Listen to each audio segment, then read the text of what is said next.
name is Jackie Gorban, and I'm a parent trainer with Erin Oak Preschool Autism Services. And I've been with Erin Oak Preschool Autism Services for the past 5 years. And I have been an instructor therapist with the IVI program until recently when we started to put these presentations together. I'm Heidi Olson. I'm also a parent trainer. I've worked in the field of autism for 5 years. I've worked with Erin Oak for 4 years as an instructor therapist.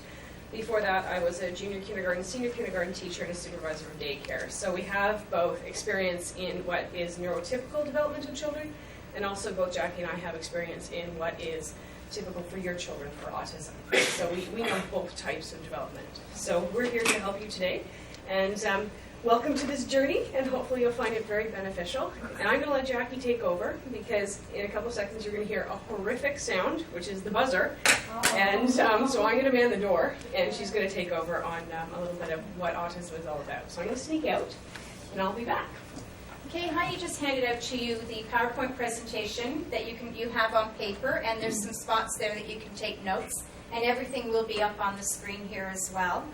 And with your binder, if you look at the back of the binder in section number 10, there are some pages there on websites and books that we might refer to throughout these presentations. And also there is a glossary in the back in section number 11. So if there is something that you're quite not understanding or you need the definition for, we try not to use technical terms. We try to use layman terms for you. But if there is something that you're not sure of, you can check in the glossary and the definition is there for you. Okay?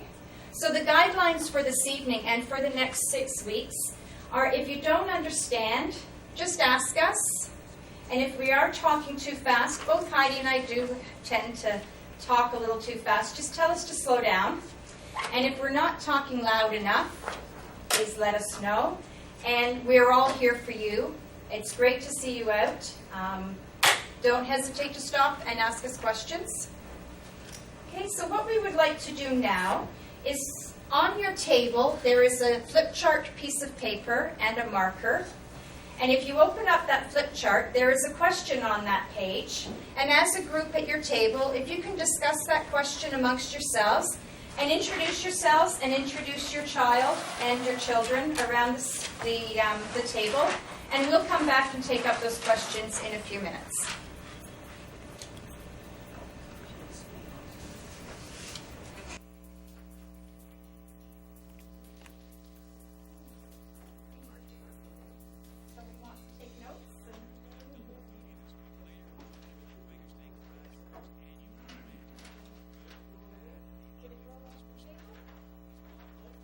Okay. Two of these are happy. We'll just take a few minutes and take up some of the answers that you have written on your flip chart. So over at this table, we had the question, how much is autism a factor in your life, and how has it affected your life? So would somebody like to speak to what you put down on the chart? Right. Well, basically it has become part of our lives in every aspect. So it's touched every channel in our lives. It's changed our lives in the way we look at the world and how we make plans for our futures. It's been stressing, time-consuming, and of course that reflects less personal time and more educational time. So there's a lot of courses. Everything has become structured around this whole situation. Yeah. Does anyone at that table have anything to add to that? No, I think that's pretty much it. I think Yeah. just covering it pretty much the same. Yeah, and it is. It does. It takes a lot of time, and it's a lot of stress, and it does become part of your whole world. But hopefully we'll give you some strategies in the next 6 weeks that will help you deal with some of those issues. And over at this table, we had, how do you explain autism to your families, your friends, and the community itself? So the main 3 characteristics, like the impairment in the creativity, impairments in the communication, and impairment in social interactions. So like other are like developmental difficulties affecting of course the brain development, and some physical development problems related to the senses, or I say is like the child has his own in his, like, it's a smooth world of his, but it's drastically disturbed by the environmental impact, Mm-hmm. like the Yeah, sound, some visual, children, taste, yep. all of Yeah. that. Yeah, that's right. Does anyone have anything to add to that over here? If somebody was to ask you what is autism, how do you explain it to somebody? Anything to add? When I read your quote on the ball there, it was Yeah. pretty good, you know? That Sit quote up yourself here? in a different country, different language, different everything, and you're trying to understand Yeah. and trying to communicate back, and it's difficult, Yeah. frustrating, and And I know everybody that works in this field, in the field of autism, we're trying to raise awareness, not only in the community and all across Ontario and all across Canada. There's been a huge increase in awareness in what autism is. And it's starting to get a lot more attention than it has in the past. Okay. So over the next few weeks, we want you to gain an understanding of autism. I'm sure you all know now what autism is, that you have a child that's diagnosed with autism.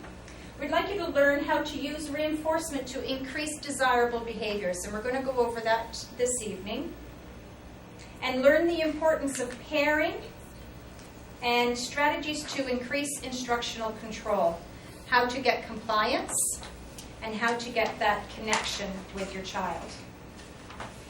And to receive an introduction into the teaching techniques that we use in our IBI sessions with Preschool Autism Services. We're going to give you those strategies and give you those teaching techniques so you can teach your child as well at home. Okay, and what is autism? The cause is unknown, but evidence points that it is has physiological causes, such as neurobiological abnormalities to the brain. And I heard that table over there, you were talking about how the brain just doesn't seem to receive and send out signals. And this usually appears in the first 3 years of life. So usually you get a diagnosis of autism within the first 3 years of your life, or you start to see the characteristics. Studies have also shown that autism does have genetic links, and that autism is 4 times more prevalent in boys than it is in girls, and that it is a spectrum disorder that affects everybody differently. Okay, not one child with autism is alike. If you think of a snowflake, no snowflakes are alike. Not one child with autism is alike. They are all different. They all have different characteristics. They all have different behaviors. They all have different skills. So we can't compare one child with autism to another. Can we just interrupt with questions? Yes, you you prefer? Okay.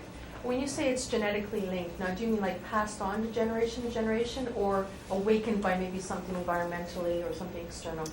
They're looking at all different causes, and the research, and you probably know that there's a lot of research going on whether it is environmental. If there has been proof that there is a genetic link passed on through the family, through the parents to the child, and also they're looking into the environmental things in our lives right now which might affect it.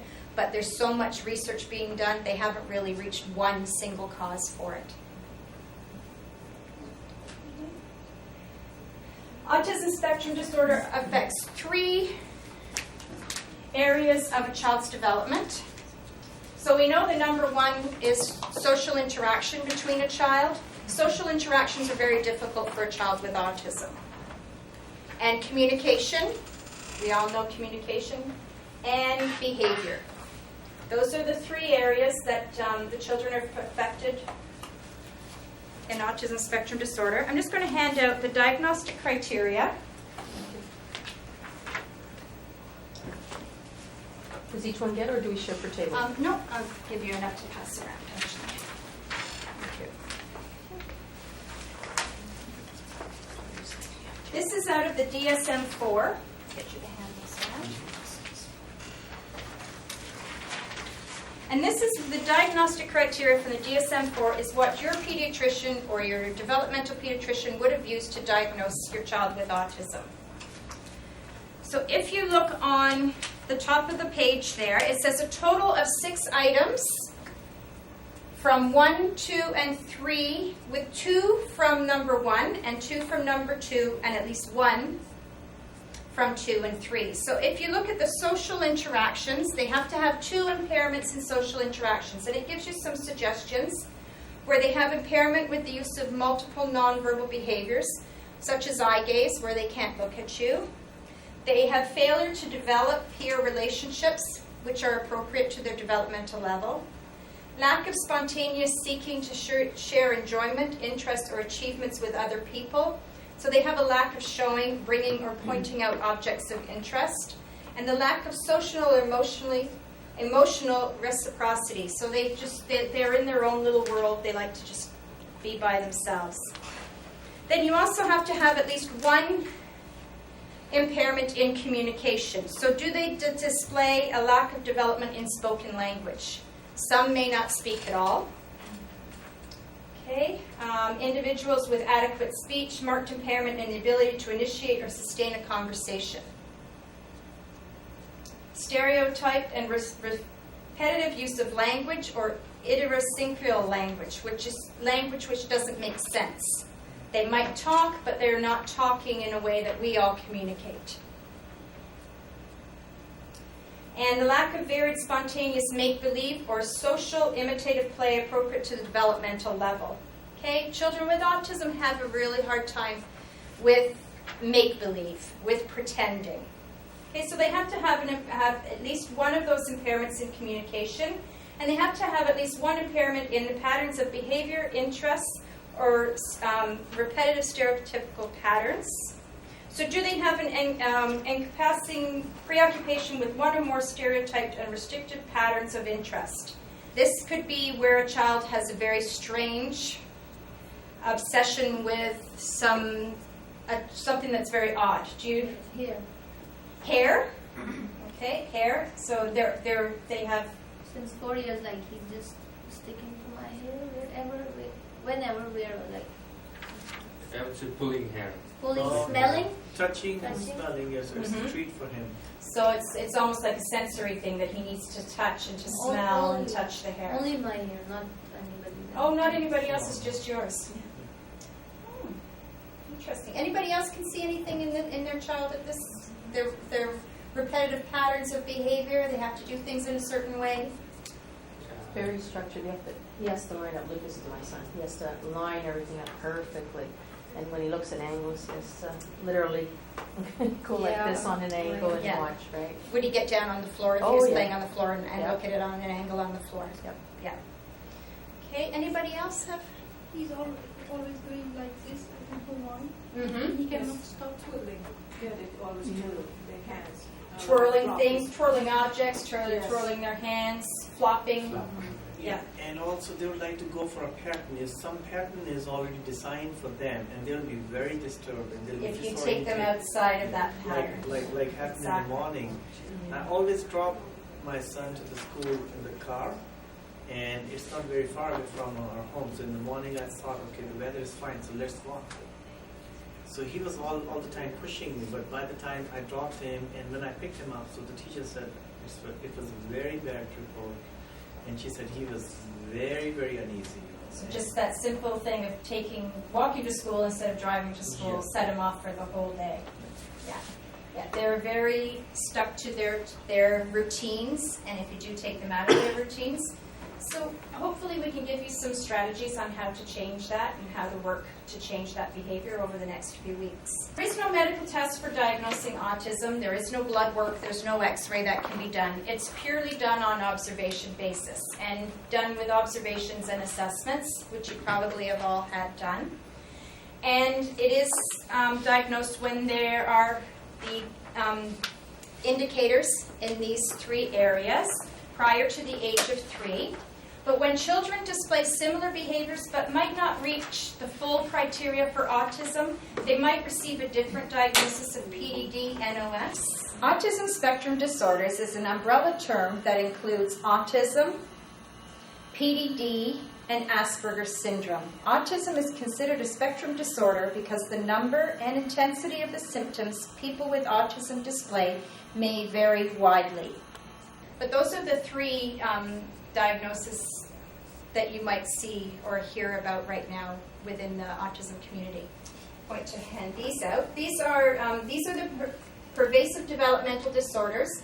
All three of them are on this handout, the autism, the PDD, and the Asperger's, and it gives you the differences, and it gives you an explanation of what the differences is between the three diagnoses. There's 2 pages. If I can get somebody to pass that. There's 2 more to pass to the back.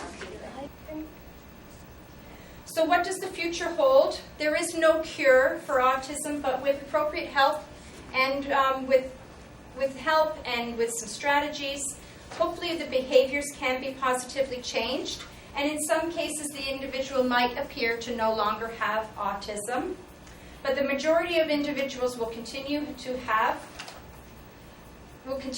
symptoms of autism to some degree throughout their entire lives. They have just learned how to cope and how to function and how to handle their autism. There's new research and there's information continuously being discovered by professionals, and more professionals are being trained in the field. Just last year they developed the training program at the community college for the IBI therapists for the behavior program, so that was a good plus for children with autism. So there are more people being trained, and there's more IBI therapists being trained to come out to the community and to help the children with autism.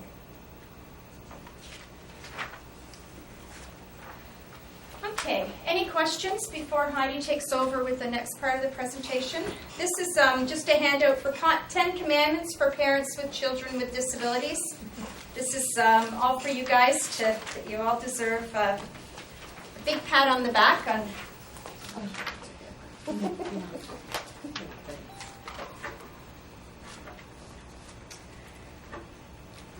So we're going to do the title theme of our evening now. You all registered for the first course, which was Let's Get Started. And that is basically the skills for interacting with your child. We're going to teach you some skills and techniques that the therapists use during IBI. And we're going to teach you the exact techniques that the therapists use so you can go home and you can try them with your children while you're on the wait list. So the objective of tonight is to walk away with the building blocks to increase positive interactions with your child. And a lot of people, after I finished my therapy sessions with the children that I used to work with, a lot of the parents came up to me and caregivers and said, Heidi, how do you get my child to do the skills that you get them to do? How do you get them to sit at the table for 15 minutes without running away? How do you get them to pay attention? How do you get them to say their name when they've never spoken before? And there's a secret to the success, and I'm going to share it with you tonight because we all deserve to know the secret to success. And that is what is in this bag here. Can anybody guess what it is? Treats. Treats. And there's a very scientific name for these treats. It's called reinforcement. Okay, so this is the secret to the therapist's success. And this is what IBI, or intensive behavior intervention, is all about. It's all about reinforcing the behaviors that we want to see. So this is the magic trick, and since you all came today, it's pouring rain outside, you made it through traffic, I'm going to reinforce, going to give you each a reinforcer, each and every one of you, and say thank you for coming. Thank you. Tickets to Hawaii. Oh, I wish. Little tiny ticket to Hawaii, there we go. Thank you. So I'm going to reinforce every one of you and say thank you so much for coming. Then hopefully next week, I will see your lovely faces again. Trying to give the Easter chocolates first, because I think Easter is coming up. Alright, so we're going to talk about reinforcement. So I gave you each a reinforcer. So what is a reinforcer? Hopefully to you, that was reinforcing, and hopefully by getting the chocolate, it's going to motivate you to come back next week. Now what a reinforcer is it's any item or event that increases a desired action or skill. So I gave you the chocolate as your reinforcer for coming, and hopefully that will increase the chance of you coming next week. So the chocolate is the reinforcer. But in order for something to be a reinforcer, it needs to be motivating. Does anybody here not like chocolate? Let's pretend. Okay, I hate chocolate. So if somebody gave me a chocolate, and I really don't, as you can tell.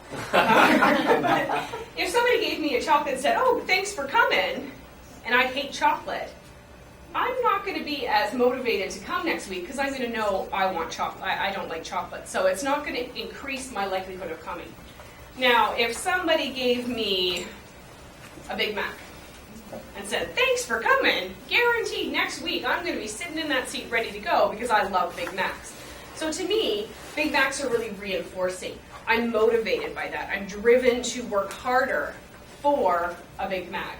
So hopefully with chocolate for you, you're driven to come next week as well. So that's a reinforcer. Is anything that is motivating to you to make you want to work harder, to make you want to gain new skills, to make you want to get out of bed in the morning, to make you want to get to work. So these are all things that are reinforcing to you or motivating to you. So before we talk about what is reinforcing or what are reinforcers for your children, we're going to talk about what is reinforcing to you. So I mentioned that a Big Mac, for me, is going to get me out of bed in the morning or get me to work. What are some of the things that motivate you to work harder or to get out of bed or to get to work? What are things that motivate you, that you find reinforcing? I find my son, like when he's expressive, I find it very motivating, like to work more with him and to gain the time which has been lost, like to make up for it. And when he becomes really receptive and expressive at the same time, Oh, that's great. that's really motivating. So progress in your child is motivating to you. Yeah. That's great. That's excellent. Anybody else? Success. Success? Yes. I know that if I go to work and I'm told I'm doing a horrible job, I can't do this right, I can't do that right, I'm not motivated to go to work. But if I go to work and people respect what I do, and I get encouragement and praise from my superiors and my peers, then I'm very motivated to get to work. So success and congratulations, those are really good reinforcers for me. What are some other reinforcements or reinforcers? Money, yeah. We don't go to work because we want to most of the time. There's a lot of people. My husband's a mechanic, and he hates it. And the only reason he's going is that reinforcer of money. If there wasn't a paycheck at the end of the week, he would not be going to work. So money is a very big reinforcer, probably the biggest for adults. For tiny children, hand them a $5 bill when they're 3, not so reinforcing unless they know how to spend it. Give them a couple of years. $2 than $5. Pardon? They prefer $2 than $5. Oh yeah, something that jingles in their pocket is much more reinforcing. And it's That's 2 true. instead of 1. Exactly, they think they have more. Yeah, I used to be like that as well. Anything else? Hugs, kisses. That's right. Yeah, affection, definitely. Sorry, Beth. Praise. Praise, excellent. Yes, you want to be praised. If you live in a world that's not praised, you just start feeling down about yourself, and you tend to. And there's been studies. If you're not praised, then you tend not to do as well. So it's a definite, a very good. Self-esteem. Exactly, it does increase your self-esteem. It makes you want to try harder to get more praise. So that's a perfect example of reinforcers. I see a couple coffee cups in the room. Is anybody motivated by coffee, Tim Hortons? No? That's usually the first thing that some of my family say. What motivates you? If it's a morning session, if I do it start at 9, about 5 of them shout out coffee. So that'll get you out of the bed. I'll give you another example of what gets me out of bed. Is Sunday morning is my day to sleep in, and I will not get out of the bed at all. I will sit there all day if I could, and the only thing that will get me out of bed is the smell of pancakes. And my husband knows on Sunday mornings it's pancake day, and that will, as soon as I smell those pancakes, I'm out of bed and I'm downstairs, and that's what's motivated me to get up in the morning. So for me, pancakes is a big motivator. So these are all things that we find motivating, that we find reinforcers that will get us to do activities and skills and get to work in the morning or get out of bed. So we're going to talk about the things that your children find reinforcing. And there's a couple of different types of reinforcers. So reinforcers can be a person, such as the sight of seeing Mummy, Grandma or Grandpa, or Barney, the big stuffed Barney that you see.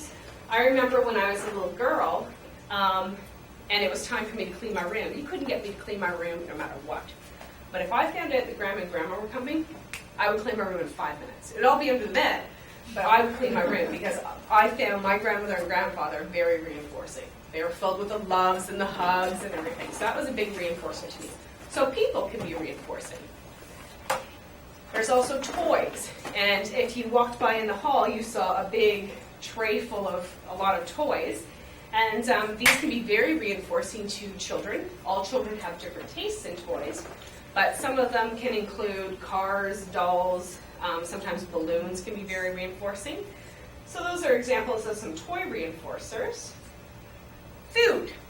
I love food. That's my biggest reinforcer. And for children, sometimes children can be very reinforced by different items of food. So little tiny pieces of candy, little pieces of cookies, chips. A lot of children love chips. We've had some unusual food reinforcers. We've had a couple of children who like smoked salmon. Or I had a little girl who loved, it's a little noodle, I think it's called maruku. And it's a little deep fried noodle, almost like a chow mein noodle. And she would do backflips for just a little piece of maruku. You've had children who like really salty, I've had children who like the salty seaweed, just the little seaweed snacks that you get at the grocery stores, the Asian grocery stores. He would do anything for a little piece of seaweed. So food can be a variety of different tastes. We like salty, sweet. And some children will have quite unusual tastes for food and may find those, that maruku or this smoked salmon to be very reinforcing. They would do a number of skills to get that little piece. There's also activities. So children may find songs and games, finger plays, little tickles. These may all be very reinforcing to your children as well. And verbal. So just like I was saying, thanks for coming, great job, great listening. Verbal praise can be very reinforcing to children as well. But one thing to remember when we're talking about verbal reinforcers is we need to remember what tone we use. And I'm going to give you an example of that. I'm going to tell you, great job, I like the way you're paying attention to me. That was verbal praise. I was using my words. Did it sound very motivating? Did it sound very reinforcing? It was pretty monotone. It was like, Bev, great job. It didn't really sound like I meant it. Bev, super watching, good for you. I like the way you're paying attention. That was more enthusiastic. That's what verbal praise should be. If you're going to give your child verbal praise, make sure you kind of up it a bit. Increase the volume a little bit, increase the pitch a little bit, because sometimes children with autism have receptive language difficulties, which means they may not understand the words that are coming out of my mouth, but they may understand how the words are coming out of my mouth. So if I say, good job, they might just hear, wah, wah. But if I say, good job, they're going to see the smile on my face, the brightness in my eyes, and the enthusiasm in my voice. They might still hear, wah, wah, but they're going to hear it in a really positive way. So then they know, hey, I did something good. So that's why when we deliver verbal praise, it's really important to be enthusiastic, show it on your face, smile, and let them know, hey, that's what I like to see. Because once again, some children do have those receptive language difficulties. So I'm going to pass out. Jackie's going to pass out. I got Jackie here with me now. Here's a sheet, and this is just 98 ways to say very good. As therapists, you tend to get in a rut. And I've noticed this with myself. Jackie's noticed this, and I've noticed it with all of my colleagues, is that you tend to get stuck on the same word over and over again. And it tends to lose its meaning. So I would go, oh, great, good job, that's super, that's super, that's super. And all of a sudden the child is saying, that's super, right before I get a chance to say it. So I'm starting to use the same word over and over again. It's starting to lose its meaning. So sometimes you want to switch it up and use a variety of different words with that enthusiasm so it keeps it fresh and exciting to them. Because if a child just hears that's super over and over again, it may not be very reinforcing to them. So give you a little list and see if you can switch it up a bit.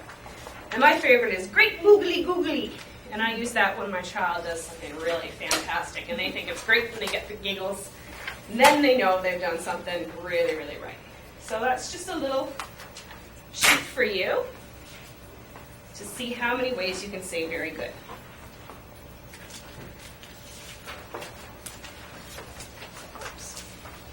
The next one is a table of reinforcers and a silly reinforcement list.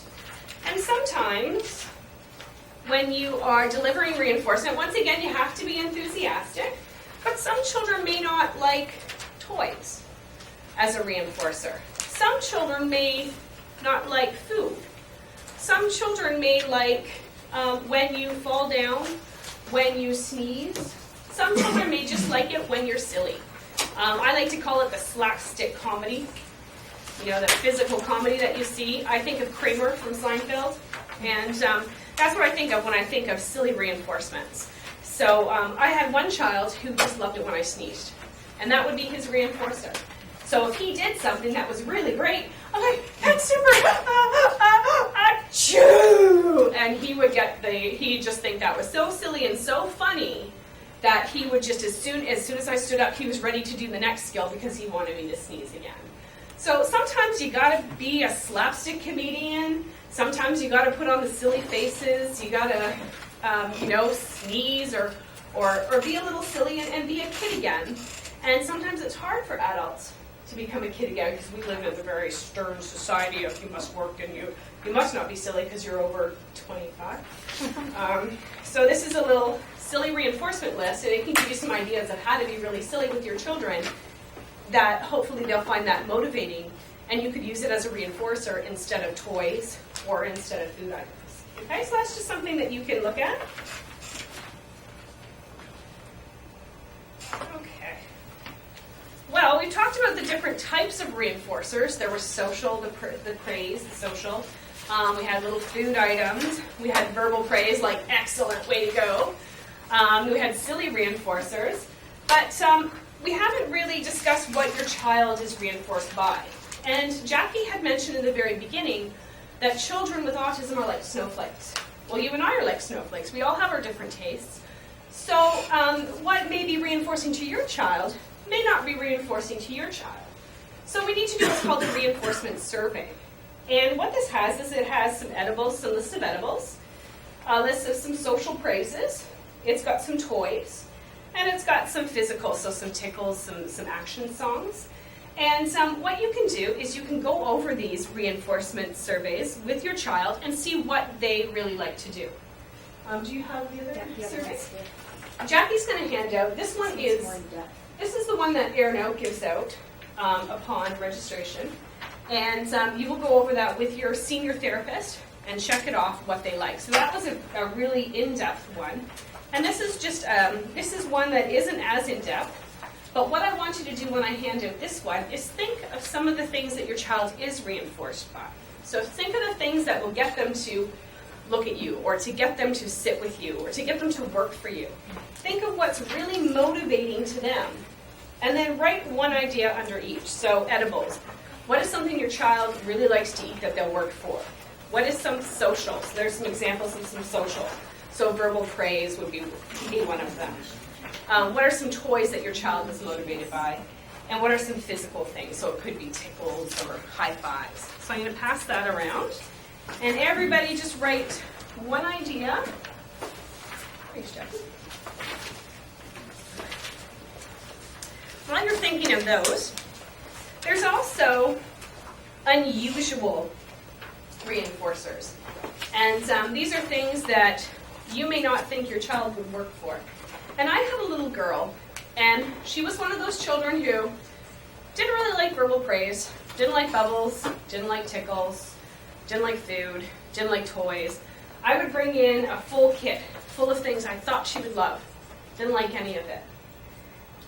The one thing she liked, and I found this out by accident, well, two things. She liked soap. Now, how many parents would automatically think, oh, reinforcer, soap? You don't think of things like that. So sometimes, bless you, sometimes the things your child may be motivated by and may work for are not things that you would typically think of. So what I ended up doing with this little girl is buying a whole bunch of wrapped bars of soap, and every time she did a skill I wanted her to, or she sat with me and looked at me, I would give her a wrapped bar of soap, and she liked to smell it. You'll see her in the video. Sometimes she liked to lick it, but we tried not to get her to do that. But she was motivated by the soap, and she would do backflips for it. So that was the first one. So that's not something that you usually think of. Another one was rocks. So after the soap, after she got a little bored with the soap, then we moved on to rocks. I found that when we went for a walk in the park, she would pick up the rocks and she would look at them and she would drop them on the ground. And I said, hey, I can use that as a reinforcer. I can get her to do things if I have a little tub of rocks. So I went to the dollar store and I bought those little fish rocks, the decorative rocks that you can get. Put them in a little Tupperware container, and every time she did something that I wanted her to do, she just played with them for a couple seconds, and then away they went. And that became a really good reinforcer, but just not something that you'd think about. One of our parents, about 2 sessions in Brampton, his child worked for sprinkler systems. So not something you would typically think that your child would work for. So he bought a big box of different types of sprinklers, and he started to use them as his child's reinforcer, and his child would do anything for these sprinklers. So think of some of those things. If you're having a hard time thinking of the things that your child's reinforced by, maybe sometimes it could be something that you usually wouldn't think of. So I just thought I'd just give that to you as a little anecdote.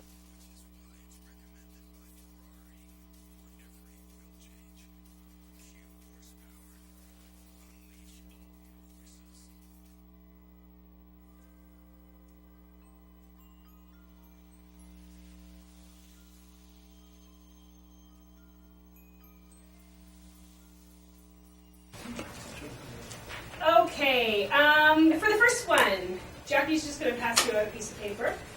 First one, what is an edible that your child is motivated by?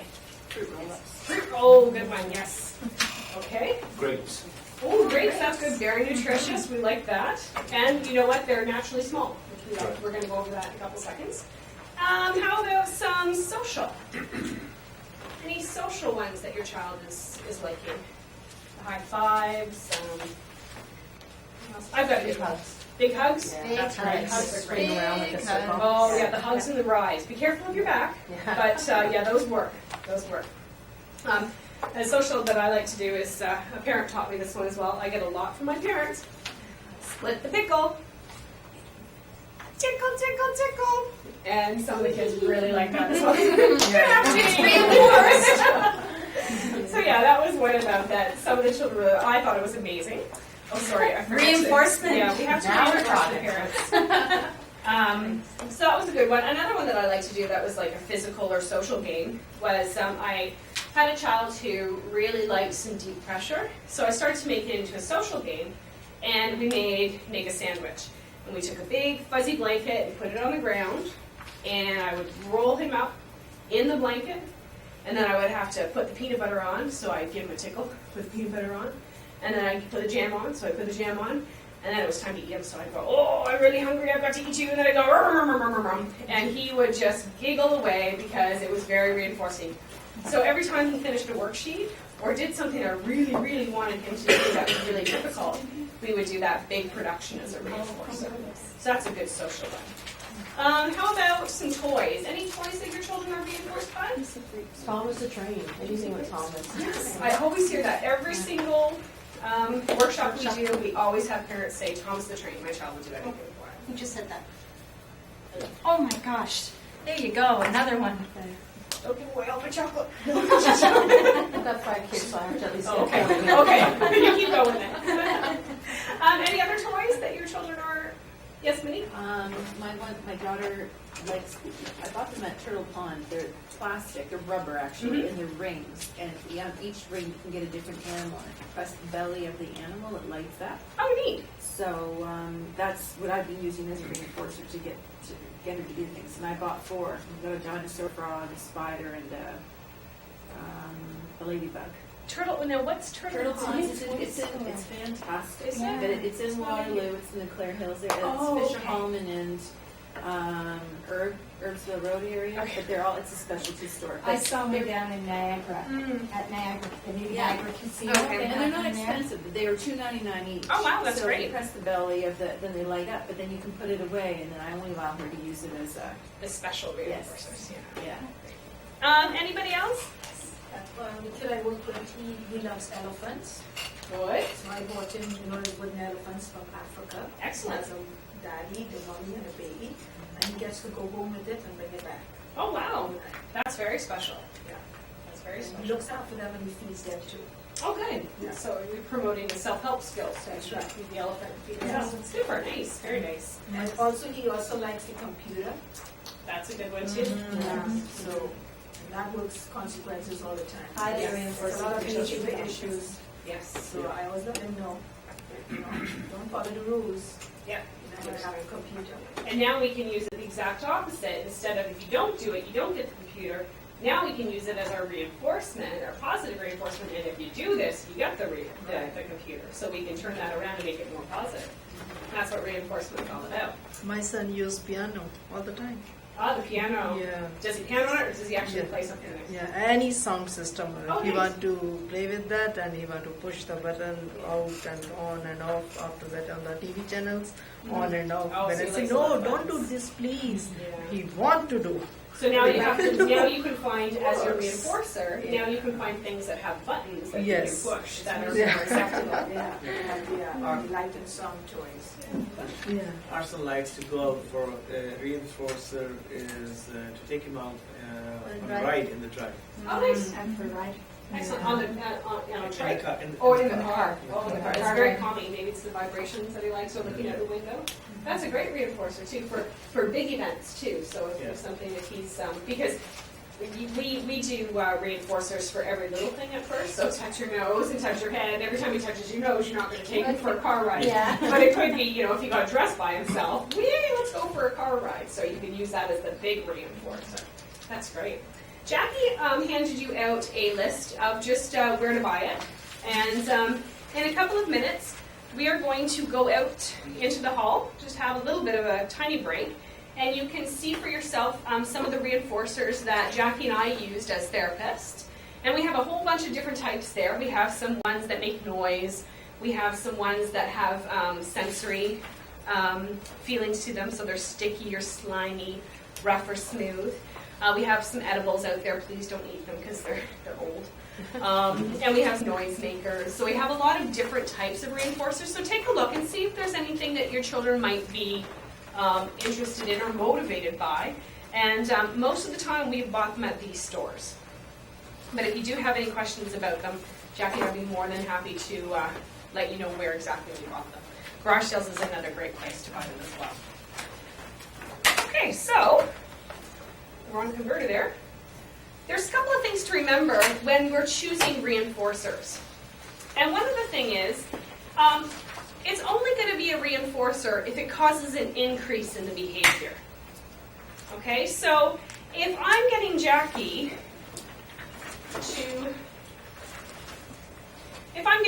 to touch her nose, Jackie, touch your nose. Oh, good job. Here's a pencil. Jackie's not very reinforced by this. Here you go, Jackie. Can I have the pencil back? Thank you, Jackie. Don't touch your nose. Jackie, touch your nose. Did I increase her behavior? No, because she wasn't motivated by the pencil. Jackie loves bubbles. Jackie, touch your nose. Good job. Woo, Jackie loves the bubbles. Touch your nose. Oh, good job. Okay. Jackie loved the bubbles. Did I increase the behavior this time? Yes, because she loves bubbles. This was not reinforcing to her. This was, okay? So it is only a reinforcer if it increases her behavior. And that's why we do our reinforcement surveys to find out what your child is reinforced by. Thank you, Jackie. You want to follow your child's motivation. Okay, Jackie was not motivated by pencils. She wouldn't work for this, but she is motivated by bubbles, okay? If you're having some difficulty finding some reinforcers for your child, one thing that we suggest doing is calmly taking your child to maybe a toy store and see what they gravitate to. And if it's something that you can afford, pick it up because you know your child's motivated by it because they chose it. So if you're really having difficulty finding those little toys and the little edibles, see what your child's going to gravitate to. Reinforcers change continuously. Just like us. I could not have spaghetti and meatballs every single night. I would be bored. Our tastes change. So do children's. So just remember that, because if they're constantly being rewarded with M&Ms, every once in a while, touch your nose, jump, what's your name, and they're getting an M&M each time, they may get bored of it. And they might want something else. They might want to switch it up. So have a variety of different reinforcers, okay? Because if they're just working for M&Ms, they might just say, hey, you know what, I don't want these anymore, so I'm not going to work for you. So have a variety of things, because their taste will change, just like our tastes change. Fashion changes, cars change, everything changes. So, of course, your children's tastes are going to change in different reinforcers. Try using reinforcers that disappear quickly, and we'll demonstrate the reason why you want reinforcers to disappear quickly. When we are doing therapy sessions, we tend to give out a lot of reinforcers at first. So every little skill, so it's touch your nose, what's your name? We're asking a whole bunch of little questions. So I'm going to use, you want M&Ms this time? Okay. So if I was to give her a reinforcement, if I'm going to get her to do a skill, so and I'm going to give her, she likes the ball, so I'm going to give her the ball. Jackie, stomp your feet. Good job, Jackie. You got the squishy ball. Excellent. Okay, we got to keep it quick. Jackie, can I have the ball, please? Jackie, give me the ball. Jackie. Oops, sorry. Give me the ball. Thank you. Okay. I had to struggle with that. Sometimes when we struggle with our children, we're going to start some undesirable behaviors, okay, which we're going to talk about next week. So you're kind of setting yourself up for a struggle. However, if you only like something that disappears, like the bubbles disappear all by themselves, I don't have to take them away. Or the M&Ms, they disappear by themselves. I'm just going to let you choose. Jackie, stomp your feet. Good job. Excellent, touch your head. Excellent, good for you. Give me a high five. Nice job, you get some bubbles. There we go. Okay, so I could keep up the pace. I didn't have to fight with her because I didn't have to take anything away from her. So the things that disappear quickly, like little tiny edibles, like little pieces of cookie, little pieces of chip, or bubbles, there's a whole bunch of things that you can have that disappear quickly. There's a couple of things on the table that you can look at. Sometimes a piece of a puzzle, if your child's motivated by puzzle, every time they do something, they get one piece and they put it in. So that can be something that you don't have to take away from them because they just have the piece, they put it in, it disappears, it's done. So just keep that in mind. If you do have power struggles with your children, Or bubble gum. bubble gum, yeah. Bubble gum doesn't go away very quickly. Yeah. Gummy bears. Gummy bears take forever to chew. Yes. So those are things you want to keep in mind. And reinforcers should be inaccessible to your child. Once you have established something as your child's reinforcer. So for example, just say my child works for Oreo cookies.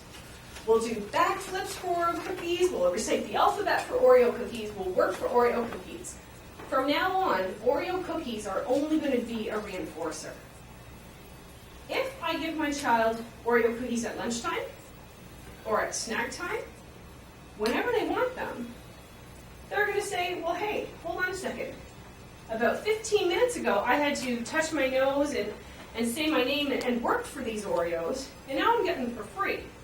So next time they sit at the table or you ask them to do some skills, they're going to remember that and go, no, thank you. About 15 minutes ago, I just had them for lunch. I didn't have to do anything. So once you've established something as your reinforcer, make sure you don't give it to them any other time. Okay, so if you're using M&Ms, make sure that the Easter Bunny or whoever doesn't give them M&Ms for Easter, make sure it's only for working. Because then they know, oh, I love M&Ms, but I know I have to work to get them.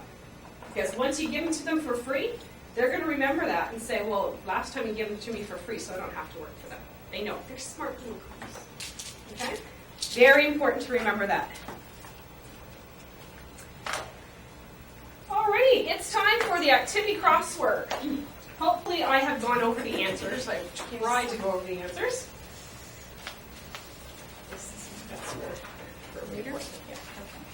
Okay, so Jackie's going to hand out, here's the answers.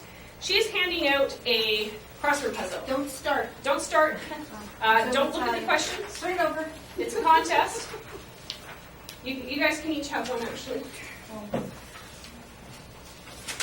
And it's got the Amazing prize. Too. oh, somebody's flip bag. Oh. I'm watching. You're not going to get your M&Ms. Yes, there is a reinforcer for this at the end. It's a big reinforcer. Yeah. Okay, so when we say go, fill out the form. Hopefully I have given you all the answers. And the first one to be done and get it correct wins a prize. So on your marks, get set, go. Be an open book test too if you want. That's right. And this is a very helpful sheet. Reinforcer idea, very helpful for your answers.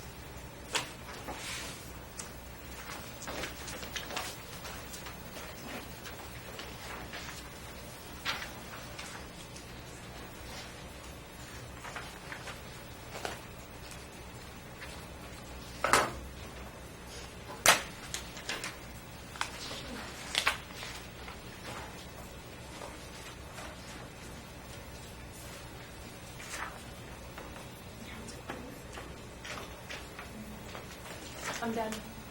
Wow! Oh, that was quick. That was really good. Okay. I don't like puzzles. Good try. Okay, Minnie, do you want to take up the questions? What is one down? Physical reinforcer tickles.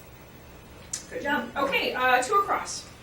Edible reinforcer cookies. Cookies, nice. Three down. Motivate your child. Motivate. Did everybody get motivate?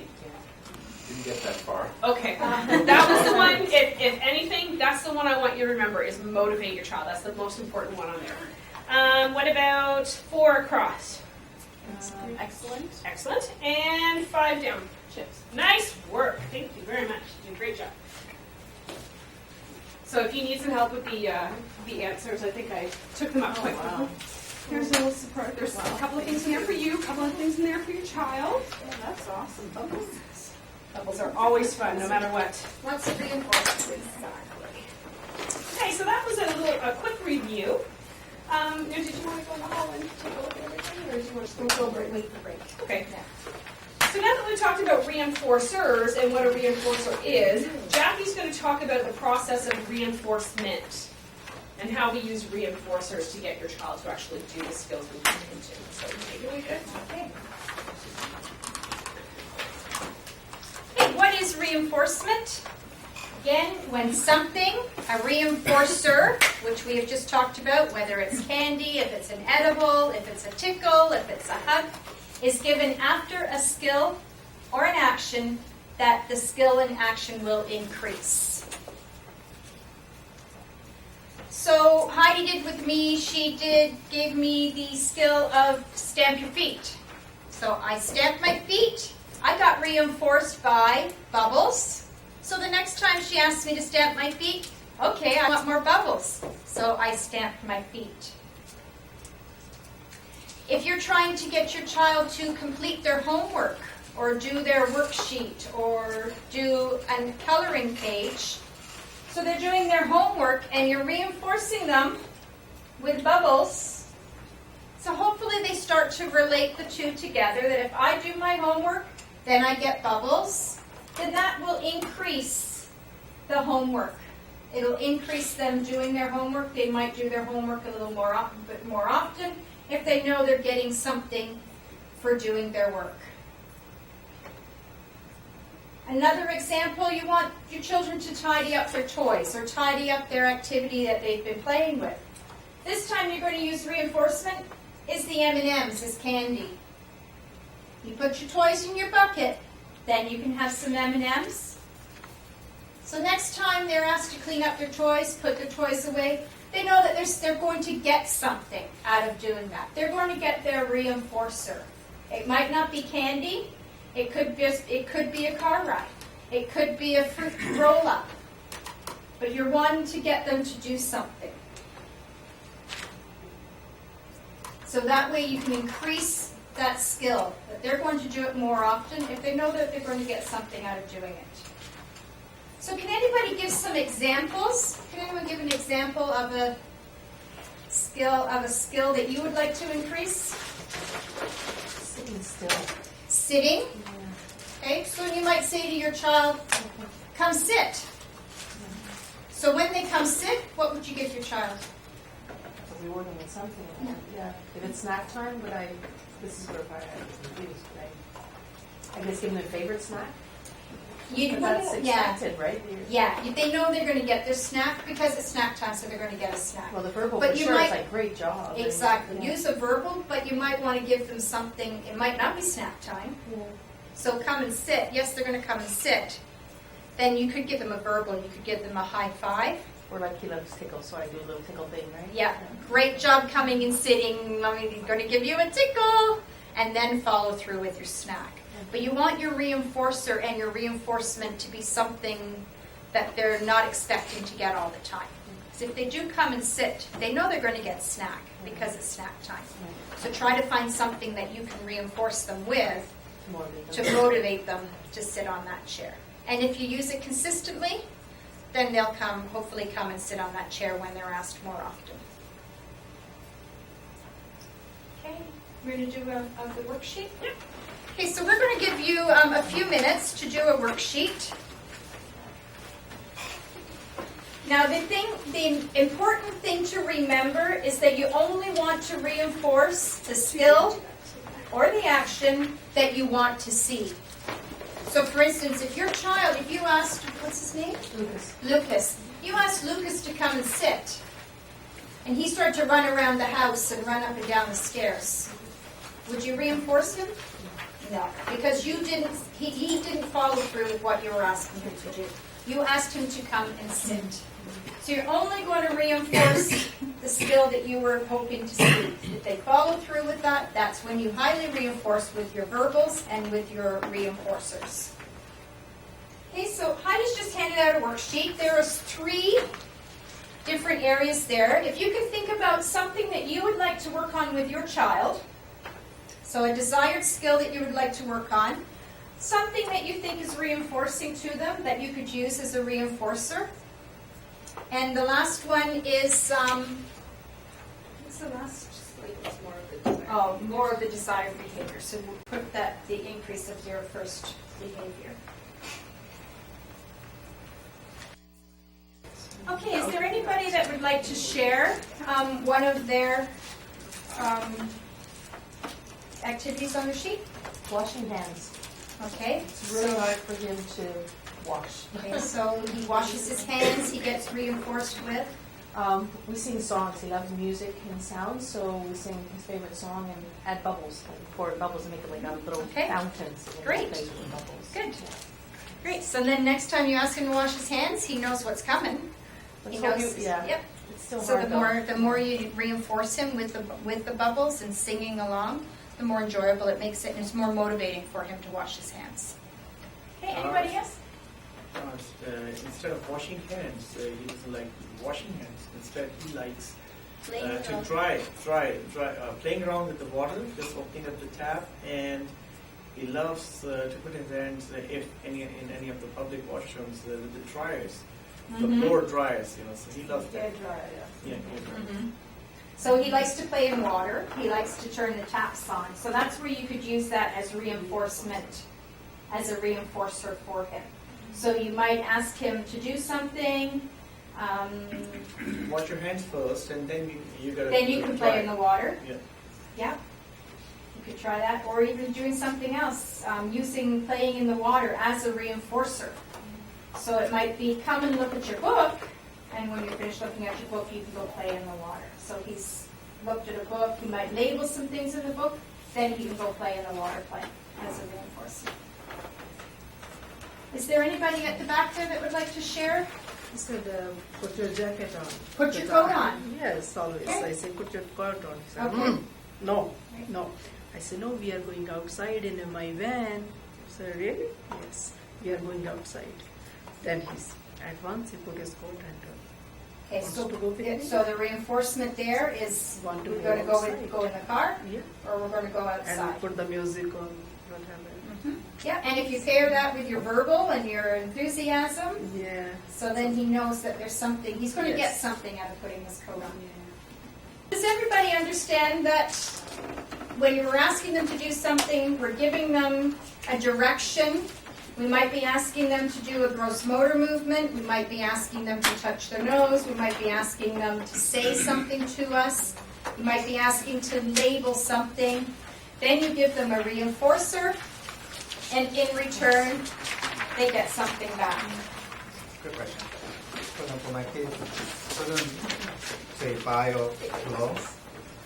So if I say bye and I put his hand and I do this with him and I give the reinforcement. Yep. And we'll start the Yep. process. Yes, exactly. So every time you say bye-bye, So even if it's a forced one. yep, if you have to help him do it, that's called prompting. And we're going to talk about that in a couple of weeks on how you're not getting them to do what you want them to do. So we're going to give you the ways on how to prompt him so he is successful. Because even though you have to help him wave bye-bye, he's still doing what you're wanting him to do. So you're going to reinforce him. He might not catch that he's a bye or hello. Father just taking the hand and he's shaking his hand. Yep, he'll eventually, you do it more often, he will start to understand that this is to say bye-bye. Yep. Okay, so there are some rules of reinforcement. Heidi's just handed you out a sheet. And again, be aware because the reinforcers do change, so they might not be interested in that reinforcer anymore. So if you've used fruit juice all the time in your teaching, they might get tired of them. So you want to double check. And you might just check with them and say, do you want Skittles or do you want chocolate? And then you will find out what they're motivated by. Oh, I want Skittles. Okay, we're going to work for Skittles. You want to have a number of items available.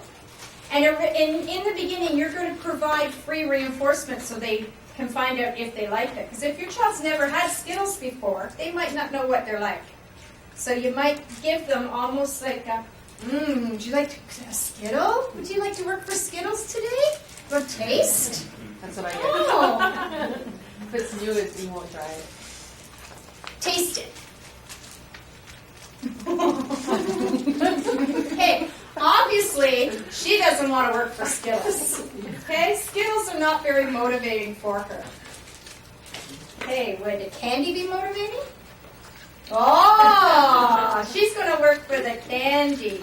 So try to find out, what is motivating and give her free access. So I'm going to let her have that one because it looks like she really likes it. Then next time I'm going to ask her to work, I'm going to know I can use those candies with her to work for. And again, limit the availability, limit the visibility. We don't want this whole bag of reinforcers to be left on the dining room table. We want it to be put out of the way. And to avoid satiation, don't overuse it, because if you just use the same thing over and over again, they're going to become bored of it. And you want to make sure that you give immediate reinforcement right after the skill. Because if I said to Heidi, give me 5. Come on.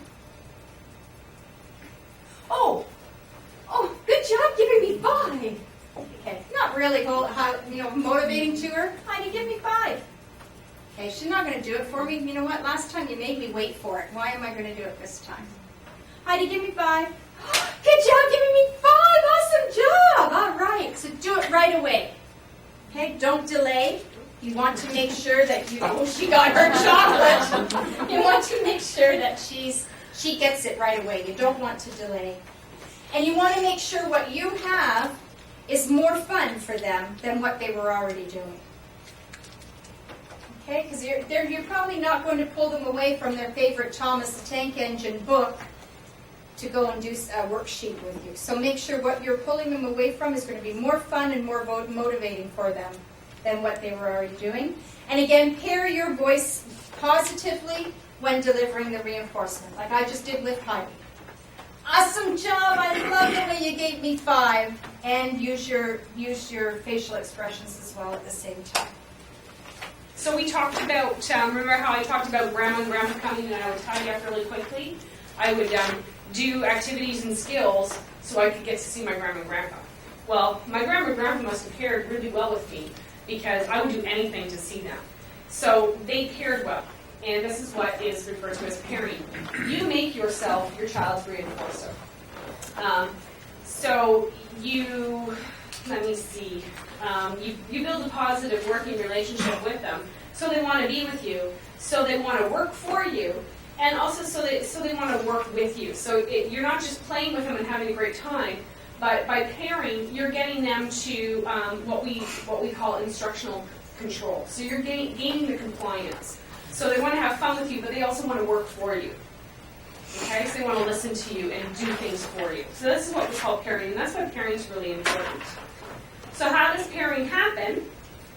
It's when your physical presence and your voice are paired, bless you again, constantly associated or paired with something motivating. And so from now on, your child is going to associate you with something motivating and something exciting and something fun.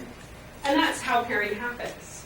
How the therapists pair is when we first meet a child, we walk into a room and we've got buckets full of toys. And at first they like to run away from us. First time I ever walk in the door, they look at me and cry. But then I take my buckets of my toys and I play with them. And they're like, hey, Heidi's not so bad. She does fun things with me. She's pretty cool. She's got some pretty cool toys. She sings some pretty cool songs. And then after a while, every time I walk in, those tears start to fade away. And instead of running away from me, they run to me and say, hey, Heidi, come play. So I've paired really well. And we have to work with our children that being with you is good. Even though you're working and even though, we're doing some skills and we're doing some activities together, it's still going to be a good time. Okay, you're going to have fun, you're going to pair well with me, but good things are going to come to you if you're with me. And that's how we build our positive working relationships. Just like when you go into work and you have a boss that says, hey, great job here, it's muffin and coffee day on the house. Or, they come up to you and say, hey, how are you doing this morning? You did a really great job on that presentation last night, I love it. Some people come up to you and sit by you in the office and tell you a joke. These are all people that have paired really well with you. They've made your working environment really positive. They know how to pair. So that's what we're doing with our children, is we're teaching our children, and you're making your children have a positive working environment with you. And that's what pairing is all about. So why is pairing important? And a child learns that interacting with you is fun. You're fun to be with, you're pretty cool, you got cool things, and they want to be with you because they know they're going to get those cool things and those fun things. They want to learn that good things happen when they interact with you. And they want to be with you rather than without you. So when I walk in that door for those new clients, instead of running away from me now, they're running to me. Because they know good things are going to happen when I'm there. In a fun and motivating environment, the likelihood of your child to sit and attend to you and concentrate with you is higher. And when they're sitting and attending with you, and you're pairing well with them, the likelihood of them learning more is higher as well. Okay? And these little guys, when they're in therapy, and when we do therapy with them, it can be up to 3 hours a day, or 6 hours a day, a 3-hour session. And if it's not fun, you're going to have a lot of undesirable behaviors. But if you pair with them and make it a really fun environment, then that 3 hours doesn't seem so hard. And you're not going to get as many behaviors, and they're not going to run away. How do you split up your 3 hours? Like how, they're obviously not sitting at a desk for 3 hours. We tend to rotate. We do some table time. We do a little bit of what we're going to talk about, net teaching, natural environment teaching, where we bring all the stuff that we learned from the table, and then we're going to play with it on the floor. We're going to go to the supermarket, or we're going to, use it in the real life, so they really learn to use these skills appropriately. Yeah, we're going to talk about more of that in detail a little bit later on. And do you, so you're constantly reinforcing, so let's say I'm playing with this, Tessa's reinforcer that I'm currently using is that toy on the ring. I'm going to take that with me outside and use that same reinforcer outside, like everything? Yeah. Okay. Yeah. So you're just constantly reinforcing the whole 3 hours? Yes, at first, yeah. You're just reinforcing. The first things we do is we pair, we're constantly just reinforcing. You as parents have already paired with your children, they love you naturally. But what you want to do right now is you want to pair so they listen to you now. They already love you, they run to you because you're their parents and they love you. But now we want them to run to you when it's time to do some therapy techniques. And you're going to use that through the reinforcement that we talked about later on. And the last point, and this is why it's very important for you as parents to pair, is good pairing will eventually evolve into compliance or instructional control. And this is why the parents pair. Because we want your children to be able to do what you say, do what you ask, and listen to you. That's why it's important for parents to pair. Okay, so how do we pair?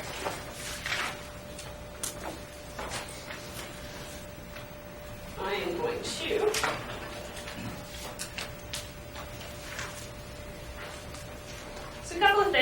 again, I talked about making things fun with you rather than without you. The first thing we're going to do when we pair is we're going to engage, woo, entice, and motivate your child by presenting yourself and your words with enthusiasm and enjoyable activities. So just as, today, hopefully I've paired well with you today. I've given you some chocolates. I've tried to be enthusiastic and animated. I've told a couple of jokes here and there. So hopefully I have managed to pair with you. That's how I've paired with you, so that's how you're going to pair with your children as well. When you are interacting with your child, it's important that when you're at the pairing stage, when you are, trying to formulate instruction control and make them feel that they're having fun with you, you don't want to put a lot of demands on them at this point. But you do want to label and narrate. So you do want to say, if I'm playing with something, Jackie and I are singing a song, I'm not going to say, Jackie, touch your nose. I'm not going to say, Jackie, touch your head. I'm going to be just narrating what I do. So just say, I'm going to use the little dinosaur. I'll use Eileen. She's here. Eileen, right? Or is it Eileen? Eileen, sorry. I can use Eileen. I'm going to pair with a dinosaur. Okay? Pairing, once again, is a process where you take something and you make something more fun with you than without you. So she likes dinosaurs. She's motivated by dinosaurs. She's going to play with the dinosaur, but it's not as much fun. Okay? It's a dinosaur. She likes them. I'm going to start pairing with that now. So I'm going to make this dinosaur more fun with me than it was without me. Okay? And I want you to watch two things. I want you to watch my enthusiasm and how I pair, but I also want you to watch me labeling and narrating. Okay? So here comes the dinosaur. I have the dinosaur. Jump. Jump. Jump. Again. Tyrannosaurus Rex. It's going slow and then you can go fast. Okay? So, once again, dinosaur boring without me. Okay, maybe not. Dinosaur fun with me. That's what pairing's all about, is taking something and making it more fun with you than without you. But you also saw me during that little spiel. You saw me narrate or label. You did not see me going, what is this? It's a dinosaur. What's this? There's the eyes. Oh, look, what's this? It's the tail. I wasn't putting any demands on her. I was just going, oh, look, it's a dinosaur. It's a Tyrannosaurus Rex. It's going slow. I didn't put any demands. So when we talk about narrate and label objects, that's what I mean. You don't want to ask them a lot of questions right now because you're just trying to form that bond with your child, getting them interested in you and interacting with you. Use objects and activities that are of interest and fun for your child. Eileen liked dinosaurs. She liked to, punch them and play with them. So I'm going to use the things that are motivating. A couple of children like hockey. Who likes hockey here? Let's pretend. Anybody? Sure. Okay, BJ likes hockey. Okay, BJ, play hockey. There you go, have fun. Okay. Yeah, it's kind of fun, but I can make it more fun with me than without me. Okay, BJ, ready? We're going to play some hockey. Okay, ready? Okay, on your marks, set, go. Oh, you got to get doing it. Oh, you score, yeah! Okay, so with my enthusiastic voice, I didn't get to see BJ's face because I was too busy winning. But hopefully he had a big smile on his face. Did he have a big smile on his face? Sure hope so. Okay, good. So that is just showing that I made that hockey game more fun with me than without me. So, and you were motivated by hockey, so I used that to pair with because I knew you liked hockey to begin with. So making it more fun with you than without you. This guy here. Pair as often as possible. Bonding between you and your child should occur consistently throughout the day, and it should occur naturally. Okay, so therapists, we don't just go in and say, okay, I've got 15 minutes and I need to do some parenting to bond with my child and then it's down to work. We try to keep things fun throughout the whole entire day. So we might do we might pair, have some playtime, we might start to slide in a couple of demands there, have a little bit of fun, start some work, but keep it fun, keep it light, do a little bit more work, do a little bit more work. We might kind of take it easy a little bit and play some more. But we want to blur that boundary, which is the next one. You want to ultimately blur the boundary between play and work. So what I could do here, who am I going to bug this time? Bev, should I bug you?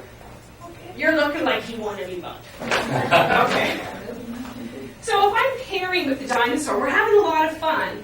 I'm going to start blurring that boundary between what's pairing and just playing and having fun, and then I'm going to start putting a couple of demands on her, but I'm going to present it to her like she doesn't even realize I'm making her work. Okay? So that's what really good pairing is all about. You're going to blur those boundaries between work and fun. Here comes the dinosaur. Jump. Jump. He's going to get your ear. Oh no, he's hungry. Oh. What's he going to get? He's going to get that ear, right? Let's get the ear. What did the dinosaur eat? My Your ear. Show me your ear. Oh, you got a poopy kissy better. Oh, no. Did he bite your nose? No. No, show me your nose. Oh, dinosaur can kiss your nose better. Okay, so right there, I started pairing, and all of a sudden I said, he got your ear. Show me your ear. So all of a sudden, she's starting to work for me, not even realizing it. She's like, oh, God, I got my ear. So it's a lot of fun, and all of a sudden, I'm making her work for me. That's what I mean by blurring the boundaries between play and work. It takes a lot of energy, and it takes practice. So practice having fun with your children. Practice being a kid again. And that's what pairing is all about. I'm going to show you a couple of videos. Rope. Pull rope. Pull closer. Got you. Oh, I got you. Pull. Pull, Courtney, sure. Okay. Oh! Oh no! Oh no, Michael! I'm going to get you! Oh no! Here I come. Pull. Oh, I got you, Michael! You want to pull the box? Yeah. Okay. Hi, Courtney. What do you want me to do? Sure. Ready? Set. Go. Oh my God, Michael! Here I come. Here I come. Oh, it's my turn. My turn to pull the box.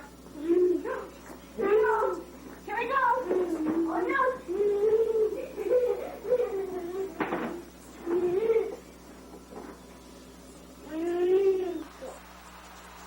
Purple soap.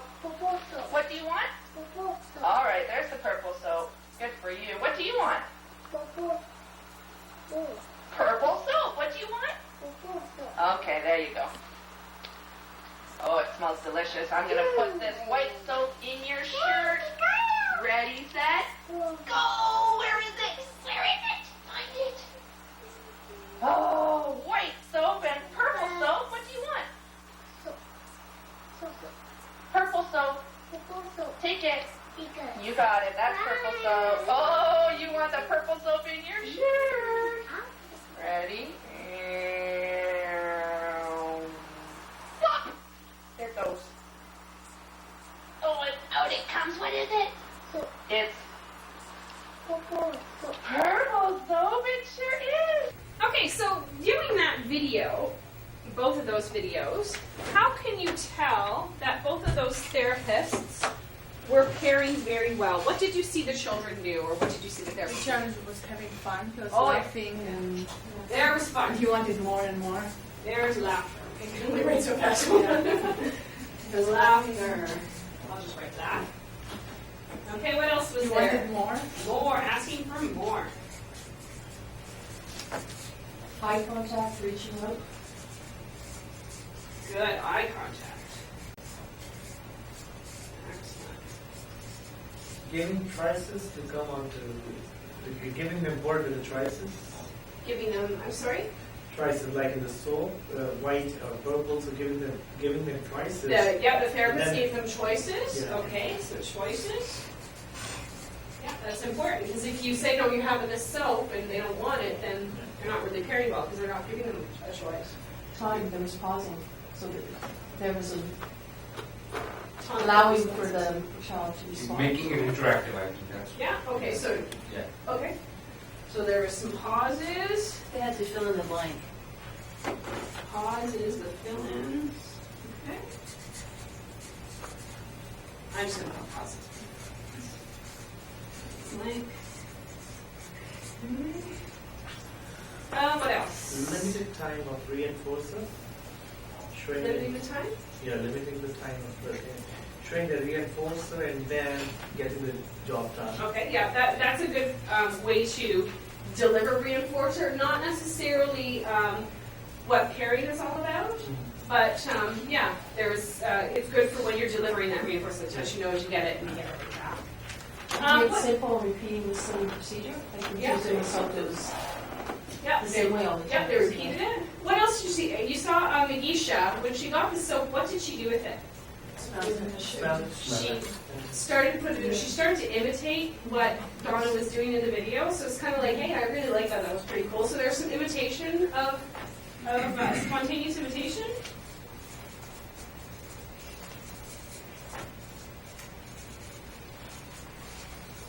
Okay, so we got spontaneous imitation and what else? We got fun, laughter, asking for more. There's eye contact. There's spontaneous imitation. There was the requesting for more. And what about Magisha? Was she running away? She was engaged. I She think. was engaged. That's right. She was running to them instead of away from them. So they were engaged. There was no running away. The engagement. Now, Michael, on the other hand, in that video, he was running away, but he was running and giggling and running back, which was the important part, because he was running back to her, because that was a part of the game. So they were running to each other instead of away from them. So engagement is a very good sign that they did a really good job parenting. So fun, plus laughter, plus requesting more, plus eye contact, giving choices, pausing and filling in the blanks, so there's some communication going on there. Some spontaneous imitations, and some engagement equals that they have done a very good job parenting.